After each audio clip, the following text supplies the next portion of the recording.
father has just ordered you into a wooden rice chest. You don't know how long you'll be inside. You only know one thing: there is no way out. In 1762, something almost unbelievable happened inside the Korean royal palace. A crown prince was locked inside a wooden rice chest by his own father. 8 days later, he was dead. This is known as the Imo incident.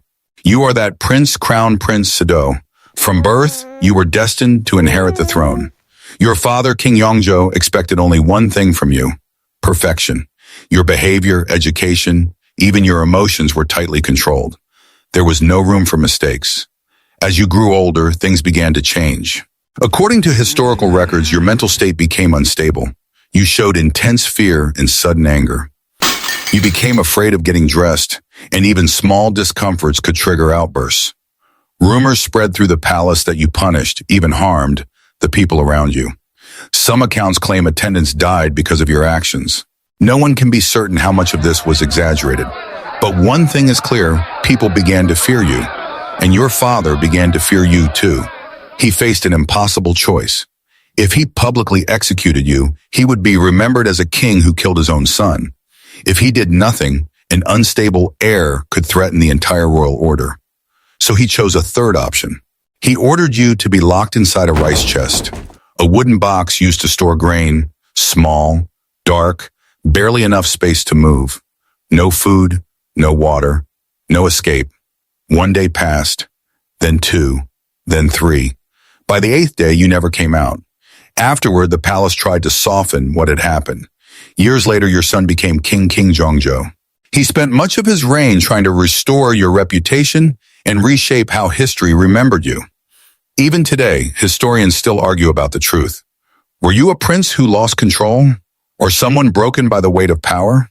Because in a system built on absolute authority, even family can become something that has to be removed. If you were born in the Palace of Versailles, your life was supposed to be simple, to be admired and to be envied. You are Marie Antoinette, an Austrian princess married into the French royal family at the age of 14. You wear the most expensive dresses, live in the most luxurious palace in the world. Everyone watches you, but very few understand you. You are not skilled in politics. You care more about balls, hairstyles, jewelry, things that help you escape the pressure. Even for a moment, but the problem is this: the world around you is collapsing. France is bankrupt. Food is scarce. Ordinary people cannot even afford bread. And you become the symbol of excess. The rumors, whether you actually said, "let them eat cake" or not, no longer matter. People need someone to blame. And you are the most visible target. When the revolution begins, everything reverses. You are no longer a queen. You are a prisoner. The palace becomes a cell. Silk becomes rough fabric. You are taken, tried, and judged. The charges are endless: treason, extravagance, even accusations that were never proven. In the end, you are sentenced to death. In 1793, you are brought to the guillotine. A crowd gathers. Some shout, some watch in silence. You are no longer above them. You are just a person about to die. As you step forward, you accidentally step on the executioner's foot. You quietly say, "I'm sorry." It is the last complete sentence you ever speak. Seconds later, everything ends. From queen to prisoner, it only takes one revolution. If you are born an emperor, you think you control a nation. But sometimes the nation consumes you instead. You are Nicholas II, the final ruler of the Russian Empire. You inherit a vast but fragile system. You believe in absolute power. You believe things can still hold together. But reality does not work that way. War, economic collapse, and public anger all hit at once.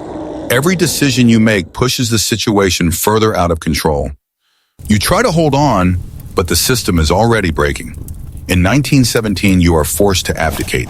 You are no longer the Tsar, just a former ruler under guard. You and your family are placed under house arrest, then moved, then watched constantly. You begin to understand this is not temporary, this is the end. In 1918, one night, you are woken up. You and your family are told to go downstairs. They say you are being relocated. You stand there with your wife and children waiting. No one explains anything. Then the door closes.